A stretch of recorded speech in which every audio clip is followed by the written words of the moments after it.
এটা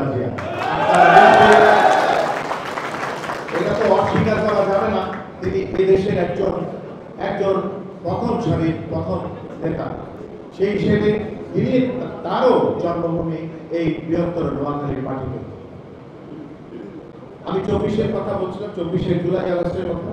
ঢাকার রাজপথে বুকের তাজা রক্ত ঢেলে দিয়েছে আমাদের শুধুমাত্র ব্যাপক পর্যায়ের 9 জন শহীদ হয়েছেন।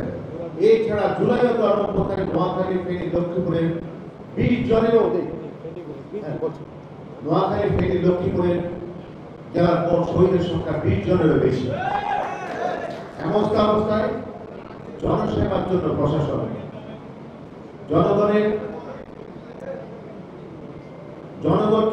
জনগণের যাতায়াতের সুবিধাকে সহজ করে দেওয়ার জন্য এবং তৃণমূলের জনগণের দৌড়গোড়ায় বিভাগীয় প্রশাসনিক সেবা পৌঁছাতে রাজধানী ঢাকা হতে প্রায় 170 কিলোমিটার দূরে অবস্থিত সুপ্রাচীন জেলা নোয়াখালীকে উপরিউল্লেখিত 3 জেলা নিয়ে নোয়াখালী বিভাগ প্রতিষ্ঠা করার জন্য আমরা নোয়াখালীর সর্বস্তরের জনগণের পক্ষ থেকে মাননীয় প্রধান উপদেষ্টা মহোদয়ের নিকট আপনাদের মাধ্যমে, আমাদের সাংবাদিকদের কথা বলছি, আপনাদের মাধ্যমে আবেদন জানাচ্ছি। বিষয়ে বিকাশ লাভ করে বলে প্রশাসন বিষয়ে বিশেষজ্ঞরা মনে করেন।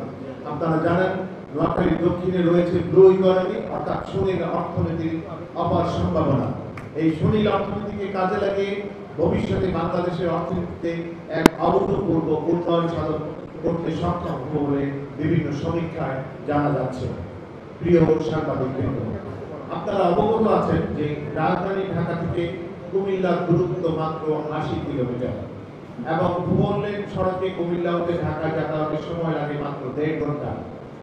রাজধানী ঢাকা হতে মাত্র 35 দূরে কুমিল্লার দাউদকান্দি উপজেলা, যা রাজধানী ঢাকা হতে মাত্র 30। সুতরাং রাজধানী ঢাকা লাগোয়া 35 কিলোমিটার পরেই আরেকটি প্রশাসনিক বিভাগ যৌক্তিকতা আছে কিনা সেটা আপনাদের কাছে আমরা ছেড়ে দিচ্ছি, এবং যৌক্তিকতা নেই বলে আমরা প্রশাসন বিশেষজ্ঞ। এদিকে কুমিল্লা জেলা সদর হতে মাত্র 6-7 কিলোমিটার পূর্ব পাশেই বিবির বাজার, ত্রিপুরার সোনামুড়া বাজার। তাই সঙ্গত কারণে ভারতের সীমান্ত লাগোয়া এলাকায় উচ্চ পর্যায়ের প্রশাসনিক দপ্তর স্থাপন দেশের প্রতিরক্ষার জন্য কোনোভাবেই সমর্থনযোগ্য নয়। মহান ভাষা আন্দোলনে নোয়াখালীর ভূমিকা অনন্য, সেটা আপনারা অবহিত আছেন। এরপর 1971 সালে স্বাধীনতা যুদ্ধে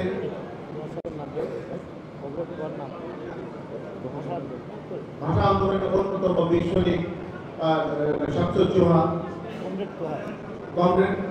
কমরেড তোহা, আপনারা নিশ্চয়ই কমরেড তোহার নাম অনেকেই জানেন, আমরা যারা বৃদ্ধ তারা অনেকেই জানেন। বিশিষ্ট রাজনীতিবিদ, বিশিষ্ট তারপর কবির চৌধুরী সহ